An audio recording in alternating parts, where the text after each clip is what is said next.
Welcome everyone to this video. In this video, we're going to be doing circle geometry, and this is the question that we'll be doing. In the diagram, O is the center of the circle. M and PR is a cyclic quad. All 4 points are on the circle, and then SN is the diameter. Here, the diameter passes through the center O, and then we have the chords MS and OR as radius shown, and then M2 there is 64 degrees. So the first question there, determine, given reasons, the size of the following angles. We're asked to find P, 8.1.1. We have to find P. So when you're given a question like this, where you are told that you have a center, so you have a circle with a center and a diameter, you want to think about the circle, the center group.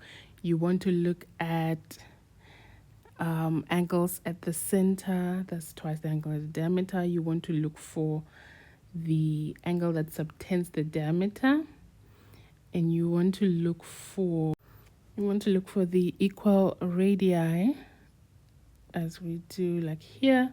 We also have it here. There's the radius, if this is going to be useful at all. And then we were also told we have a cyclic quadrilateral.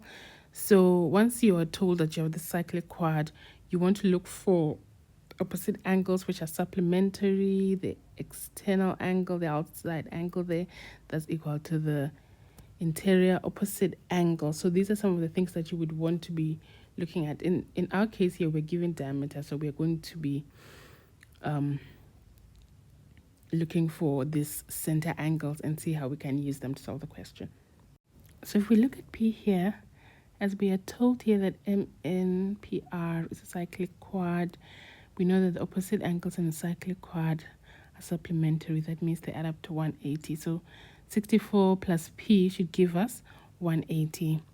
That means if we want P, then we can say 180 degrees minus 64 degrees. And the reason there's opposite angles of a cyclic quad. And then we get 116, and that is P. So for 8.1.2, we're asked to find M1. So there's M1 here, and then we remember that the angle that subtends the diameter is a 90-degree angle. That means that this whole angle, M1 and M2, is equal to 90 degrees. And then we already have that M2 is 64. So 64 plus M1 there should give us 90 degrees.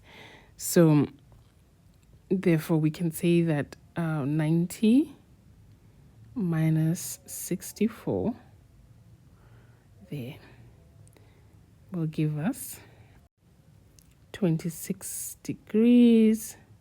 And the reason for that is the angles in a semicircle. So M1 there is equal to 26 degrees. Let's move on to the next question, 8.1.3. We have angle O1. Here's O1. This is angle O1 here.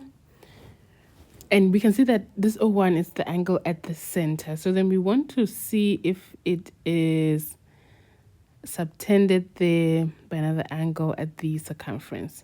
So if we look at it, we can see that there's the angle. So we have the angle at the center, remember, is 2 times the angle at the circumference. And M1 is the angle at the circumference, which we just calculated it to be 26 degrees. So then that means that O1 will be equal to 2 times 26 degrees there, because O1 is the angle at the center, and the angle at the center is twice the angle of the circumference.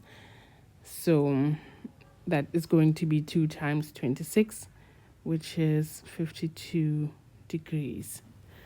So I guess an important thing is for you to be able to see the angle there that subtends it at the circumference.